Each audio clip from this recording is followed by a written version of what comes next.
Olá pessoal, então a alta do dólar aí anda assustando algumas pessoas. O que a gente tem que fazer nessa hora? A gente tem que tentar analisar as coisas com a cabeça mais fria possível. E a gente tem que ver realmente, será que essa quebra, né, da barreira dos 4,20 que aconteceu no dia 18 de novembro, será que isso é uma coisa realmente grave? Então tem duas matérias do Infomoney que eu quero trazer aqui para análise de vocês, que eu acho que a coisa não está fora do controle. Ao contrário do que muitas pessoas estão dizendo na internet, na minha opinião, para fazer clickbait, né, dizendo que é o fim do mundo porque o dólar chegou a 4,21. Bom, então diz aqui o Campos Neto que o Banco Central atuará de forma diferente se a alta do dólar impactar a inflação. Então, vocês deem uma olhada, eu vou deixar os links na descrição. Ele fala a questão dos movimentos. Né? Quando tem movimento, o câmbio sempre é notícia, certo? Ele fala de alguns movimentos de empresas que também estão alterando o fluxo de dólares no país. Ele fala também. Aí já tem algumas questões aqui sobre o crescimento, né? Fatores geopolíticos e tal, que vai bater com o que tem no outro artigo também. A Argentina puxando um crescimento para baixo neste ano, né? O Brasil ali se espremendo para chegar no 1%, e que o único lugar, a única região do mundo que está havendo crescimento econômico é nos países asiáticos. Isso é muito importante, pessoal. Então ele fala aqui também da inflação baixa e estável, certo? Fala que é uma tendência mundial da inflação e dos juros se manterem em níveis baixos, certo? E que o mercado está entendendo que o Brasil tem um projeto fiscal sólido. E aqui ele fala uma coisa muito interessante, tá? Que eu volto a destacar para quem está aí angustiado, ansioso com a questão do Tesouro IPCA 35, 45 e prazos mais longos, ó. Ele fala aqui, ó, que os cortes recentes na taxa básica Selic, mas destacou que o mais relevante para o processo de virada da economia brasileira é a queda da taxa longa de juros. Exatamente o que está angustiando o pessoal aí que investe no Tesouro Direto e tal, às vezes fica um pouco impaciente quando a taxa do 35 do 45 sobe um pouco, porque na internet o coro grande é venda Tesouro Direto, né? Então, claro, aí a pessoa só ouve isso em qualquer outro lugar na internet, só ouve isso. Eu acho que a única pessoa que fala para comprar Tesouro Direto sou eu. Então é isso, a pessoa fica com choque. Mas veja aqui, ó, é objetivo do Campos Neto, presidente do Banco Central, que a taxa longa de juros caia. Ó, é importante ter a taxa curta ancorada, Selic, mas também a taxa longa em níveis baixos. Por quê? Porque a taxa longa menor ajuda o financiamento da infraestrutura. Grande parte da economia roda na Selic, mas projetos importantes giram em taxas maiores. Ou seja, aí aqui tá ali batendo na trave, né, gente? O que ele está falando? Ele está falando das debêntures incentivadas aqui. Os projetos de infraestrutura que precisam ter uma taxa longa mais baixa para a roda começar a girar nesse setor da economia, certo? Claro, não é o tipo de investimento que eu faço, nem eu digo aqui que é seguro ou que as pessoas devam fazer esse tipo de coisa, fundos de debêntures ou as próprias debêntures em si. Mas eles têm a mesma influência dos juros longos. Então tá aqui, ó, é objetivo do Banco Central que esses juros fiquem baixos. Então, gente, os caras estão trabalhando para isso, certo? Então eu não acredito, tá, que é uma coisa que vá se deteriorar num curto prazo, por exemplo. E por isso, continuou ele, o país está conseguindo crescer com menos dinheiro público e maior possibilidade de financiamento do setor privado. Isso aqui também é muito importante, tá, pessoal?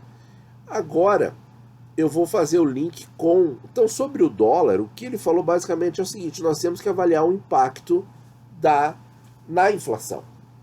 Esse é o ponto do presidente do Banco Central. Ele afirma que a inflação está baixa, isso é importante revisar, e que é objetivo também manter os juros longos baixos. Então, calma, pessoal, o jogo está transcorrendo, tá rolando, a bola está rolando. Essa matéria me chamou a atenção, ó, publicado no dia 17 de novembro, já faz um tempinho, e eu não tinha comentado, eu fiquei com vontade de comentar na hora, mas pensei, não, isso aqui não vai ser muito relevante, e aí o que aconteceu? Aí no dia 18 o dólar bateu 4,21 e o conteúdo importante tá aqui nessa matéria, ó. Vamos ver aqui, tem um gringo aqui, ó. Olha, esse gringo, olhem bem, esse gringo tem cara de que entende de dinheiro. Ó, esse cara aqui, olhem bem pra ele, esse cara tem todo o jeitão de que entende de dinheiro. Bom, brincadeira, piadas à parte, tá? O que ele diz aqui, então, o que ele é? Ele é um gestor, tá, lá de um fundo em Londres, e ele diz aqui, fala que, porque a matéria, o foco da matéria, né, gente, é que a economia brasileira pode crescer 5%, mas isso não é o mais importante do artigo. O mais importante do artigo é o seguinte, ó, ele é especialista em mercados emergentes há mais de 20 anos, tá? Olha só o que ele diz, ó, acredita que os juros baixos do Brasil vieram para ficar e há sinais de que a equipe econômica do governo pode tolerar um real mais desvalorizado. Esse é o ponto da matéria. Esse é o ponto da matéria. Ó, parece que há uma mudança no pensamento econômico em relação ao câmbio, disse o executivo. Então vamos ver melhor o que é isso aqui que ele está dizendo, gente. Os juros baixos no Brasil vieram para ficar. A redução de juros é uma mudança estrutural. Mudança estrutural. Então, a crise aí que a gente está vendo, a gente sabe muito bem a causa, certo? Vem pessoas aqui no canal querer comentar, dizer que é a determinada pessoa que está fazendo isso. Não é, tá? A taxa real, que ficou em torno de 6% por muito tempo, está perto de 2%. Da onde ele tirou esses dois, gente? Se tem gente falando na internet que é juro negativo. Ai, meu Deus. Ai, quanta ignorância que existe nessa internet, né, gente? O problema é que eu tô na internet também, né? Mas ele tira assim, ó. Qual é a projeção média da Selic? Isso aí eu coloco nos meus vídeos, tá? A projeção média do Boletim Focus é 5,33, se não me engano. E a média de inflação é 3,6. Então a gente tem que fazer a continha certa. A gente tem que descontar a taxa. Então, 1,0533 sobre 1,0366. Olha, ó, deu menos 1 vezes 100. Tá? Deu 1,6, tá? 1,6 de taxa real na projeção média de todo o período do Focus. Ele fala em 2 aqui, isso aí não é problema, certo? Ele diz aqui, ó, parece que inflação e necessidade de manter juros altos para atrair capital estrangeiro são coisas do passado, certo? Isso se deve, em parte, à reforma da Previdência. Só que ciclo econômico, né, gente, é uma coisa que leva aí de 5 a 10 anos. E aí o pessoal fica angustiado, a reforma passou e não aconteceu nada. Sim, mas é exatamente isso. Tanto que o que foi falado na projeção de economia da reforma é para 10 anos. Certo? Então vamos conversar de novo, 10 anos, como é que vai estar o IPCA 35 e o 45. Vamos ver como é que vai estar a rentabilidade desses papéis, né? Então ele diz aqui, ó, os juros podem cair mais, há espaço para mais 1 ou 2 cortes modestos.